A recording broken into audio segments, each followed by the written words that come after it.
Alright, hey guys, how are we doing? So this is, I'm looking forward to this, this is going to be good. I really enjoyed Annie News's cut content, skip content, what do you want to call them, videos on Overlord, where he did like the general stuff and then he did episodes 1 to 5, that was cool. And then to see him do a cut content video for the first 3 episodes of Goblin Slayer, I'm like, yo! That's pretty damn cool, because I'm really enjoying Goblin Slayer at the moment. If you've not been watching it, you should. Don't let the controversy over the first episode throw you off. None of the other episodes have been like that. So far, anyway. So, let's get into this. This is Goblin Slayer cut content. What did the anime change? Episodes 1 to 3. Surprisingly, for Goblin Slayer, the anime was actually pretty faithful to the manga. Alright, cool. So this type of cut content video will probably not be anything nearly as in-depth in comparison to what I do for my Overlord ones. Right, okay. It'll They're be really more good, check them just out. like a simple overview of what the manga had that the anime didn't. I mean, this isn't a very complex show. No. Pretty much what you see is what you get. I killed goblins. There were a few world-building events that were skipped over. Right. But certainly nothing at the same caliber of detail as Overlord. Now, if you're wondering why I'm doing the manga instead of the light novels, it's because that I've read that the novels deal more with the characters and their interactions with each other, rather than the events that are happening around them. Right. Whereas with the manga, we're presented a more in-depth showcase of these events.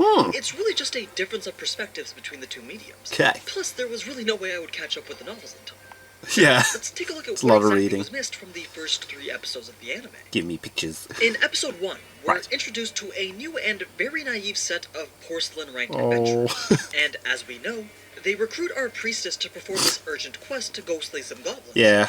Of course, that didn't turn out very Doesn't well. go very well at all. But what the anime had skipped was the brief yet pretty relevant backstories of each of the members of this group I before they were, saw well, someone you talk know. about this on Twitter.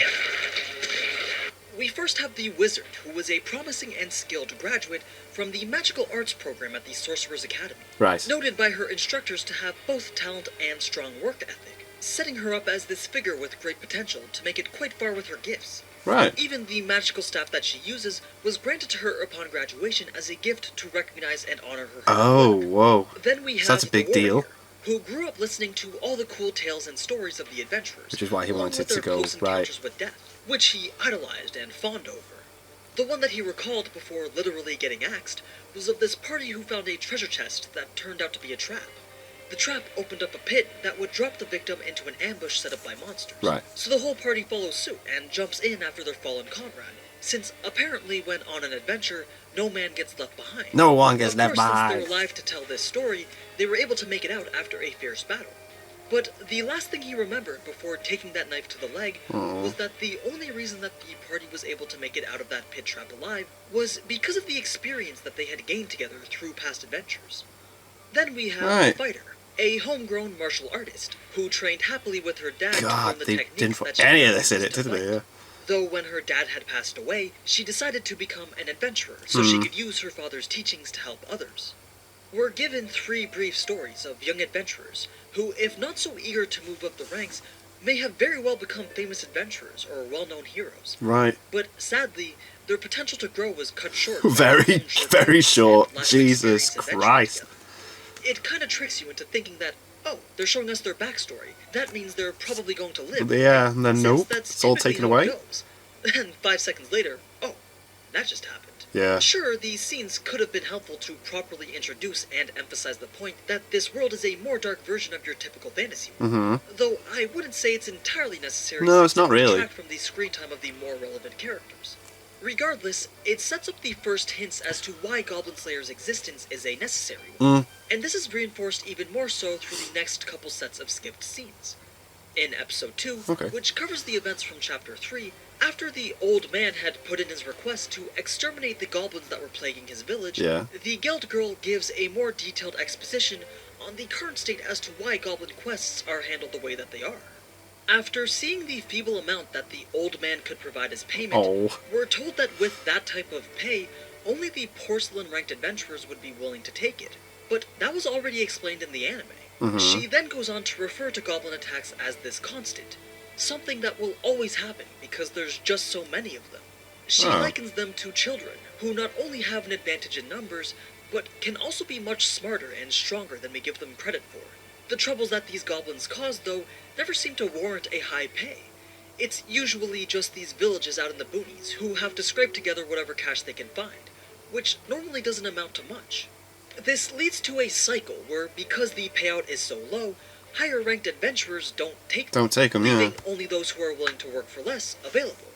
So the porcelains and the newbies. But more times than not, these newbies will underestimate the goblins that they're up against and get injured or killed in the process. Even if that was to happen, the quest still remains until one novice group finally gets lucky enough to complete the job. And since the job does get done eventually, even if it was at the expense of a few groups of rookies, the state wouldn't do anything to change the system, leaving the people managing the Adventurers Guild two options. Either lead a group of beginners to their death, or just let the village burn. They even went so far as to show how many requests were being made by villagers about goblin attacks, followed by the unwillingness of strong adventurers to take them on. But once Goblin Slayer shows up as the only capable one who's actually willing to do some quests to kill goblins.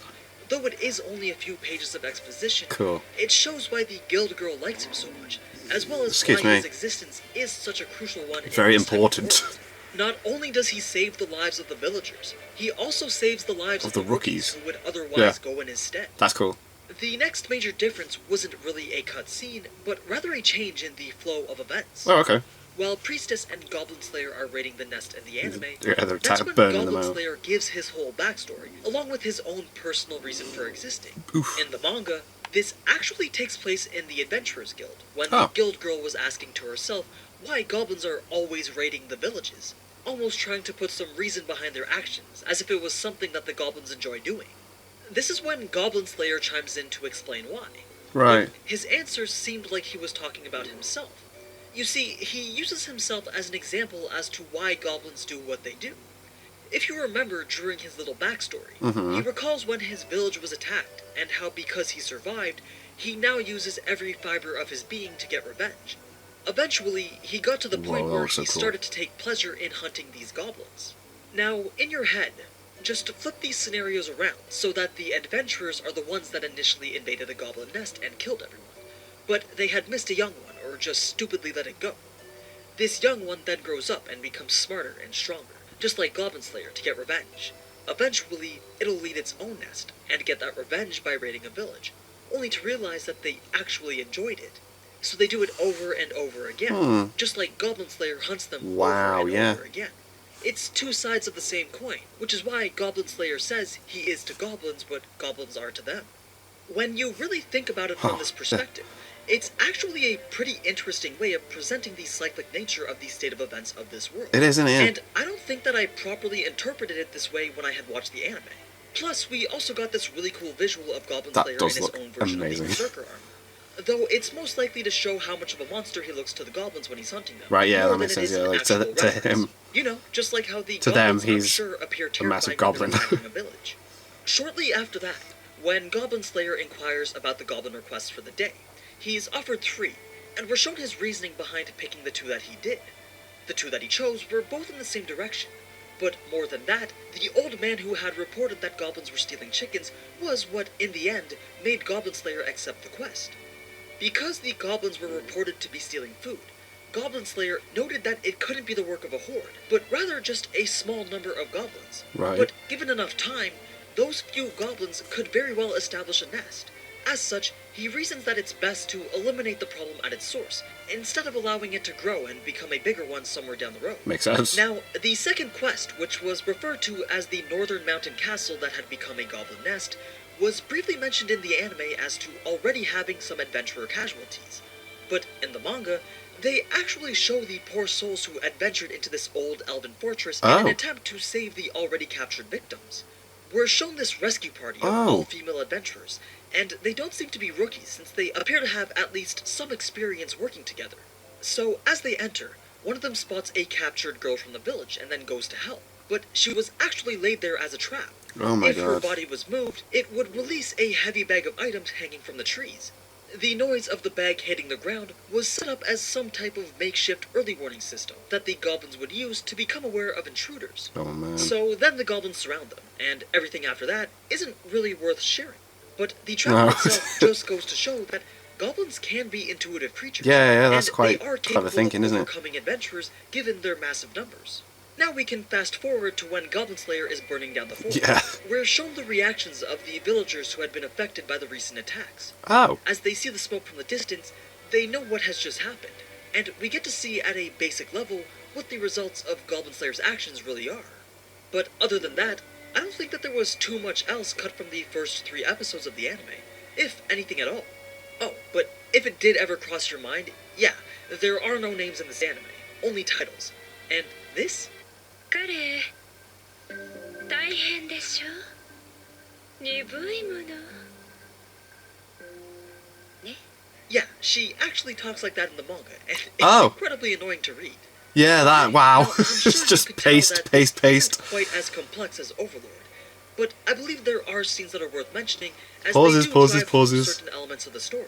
Plus, I really just wanted to talk a bit about Goblin Slayer. Personally, I am enjoying this show. Yeah, it's good. It's the type of fantasy and action that appeals to me, just like Overlord does and Mm-hmm. just like Sword Art Online does. So, if there are more changes from the manga, I'll probably make another cut content video. That'd be cool. Most likely one every 3 episodes. Yeah, that'd be If awesome. there's even enough to talk about. As for the characters, I don't really think there's enough info on them to do a single video explanation. Though that could be something to be found from the novels.